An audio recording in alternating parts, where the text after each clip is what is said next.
Creature Commandos. I know going into it, James Gunn pretty much said this was kind of like the appetizer for the larger DCU. I know initially this was supposed to be a spin-off of the Peacemaker series. I think it's interesting that he actually wrote 7 episodes of the series without actually having a deal with Warner Brothers. But then after he finished, he actually got hired by DC Studios to co-lead it with Peter Safran. So I'm guessing that's why this series is kind of coming before all the rest of the DCU projects. Because going into it, there's not really too many things that kind of set up the larger DCU. It's kind of more of a self-contained story. And it's mostly kind of just continuing storylines that were left off from Peacemaker Season 1. But I know a lot of characters are supposed to appear in the rest of the DCU, especially Frank Grillo as Rick Flag Sr., who's going to be appearing in a couple of other future DCU projects, as well as some of the other characters from Creature Commandos. So I think that was pretty interesting. But yeah, to go into the show itself, overall I thought it was actually a pretty good show. Honestly, I think I liked the flashback scenes more than the actual present day scenes. I think the present day scenes were good. It's just that I really feel I got to know the characters in the flashbacks. But yeah, to talk about the actual premise itself, it's picking up pretty much right after the events of Peacemaker Season 1. And spoilers if you haven't seen that show, but if you haven't, go check it out on Max and then come back to this. But basically after the events of Peacemaker, the character Adebayo pretty much calls out everything that Amanda Waller has been doing with her missions with Project Butterfly and with Task Force X. So basically Amanda Waller isn't able to use human beings for her different missions. So instead she has to recruit monsters for the missions. And that's when we get introduced to the characters of the Bride, Weasel, Dr. Phosphorus, Nina, and G.I. Robot, all led by Rick Flag Sr., who's the father of Rick Flag Jr., who was killed during Project Starfish by Peacemaker in The Suicide Squad. So now we have the team of monsters on this mission to stop this ultimate threat, which is in the form of a character named Cersei, who is basically like a rogue Themysciran. They're also trying to protect the character of Alana Rostovic, who's leader of a country called Pokolistan. And pretty much as the show goes on, we kind of get to know the different characters, and each episode has a different flashback for the different characters. I really kind of like the non-linear storytelling where we kind of go back and forth between the present day mission and then the flashback explaining the backstory of the characters. I think that's what's really cool about James Gunn, is that he can make you care about these really oddball characters, especially since he directed the Guardians of the Galaxy trilogy. It's funny how he can make us care about a raccoon and a talking tree. And then in The Suicide Squad, where he makes us care about this giant killer shark, or a person who can control rats, or a person who has dots all over their body and everything and can't control it. You know, James Gunn's just a master at just making us fall in love with these unlikely characters. That's why when I was saying earlier that I really enjoyed the flashbacks, because it really helped you get to know these characters more. I think my favorite one was the character of Weasel, because he was introduced in The Suicide Squad, played by Sean Gunn, James Gunn's brother, and he's just like this random crazy humanoid weasel character, and spoiler alert, dies in the first couple minutes, but then he gets resurrected at the end of the credits. So you just think that he's just like this weird kind of golem-like creature or something,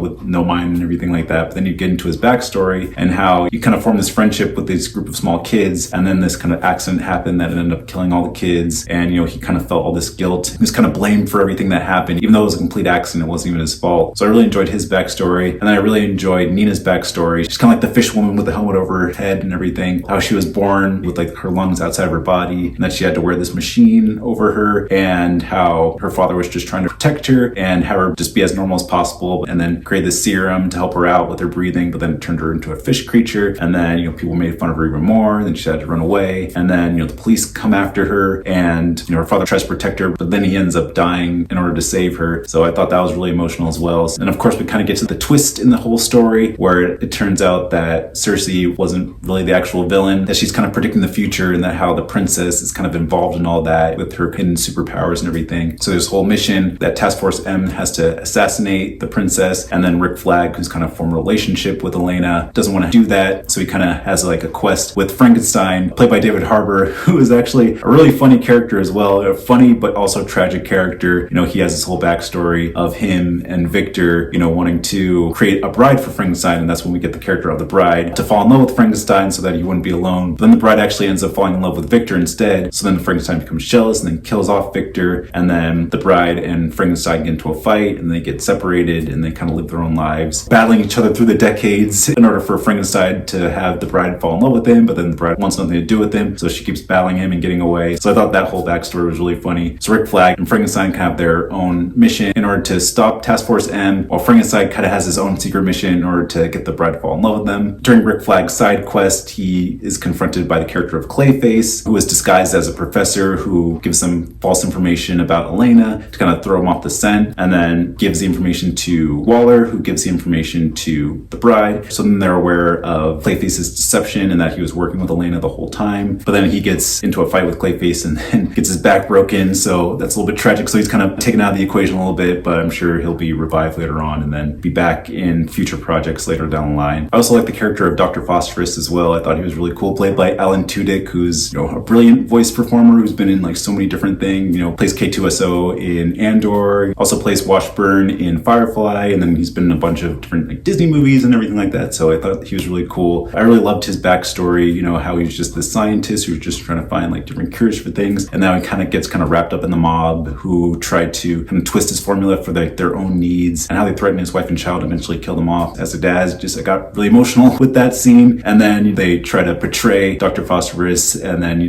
try to kill him off by throwing him in that machine. But then it ends up just giving him superpowers, and then gets revenge on the mob, kills them all off, and then kind of rises up in the ranks within the mob. But then obviously he gets caught and then sent to Belroad prison. But I thought, he was a really cool character, very powerful character as well.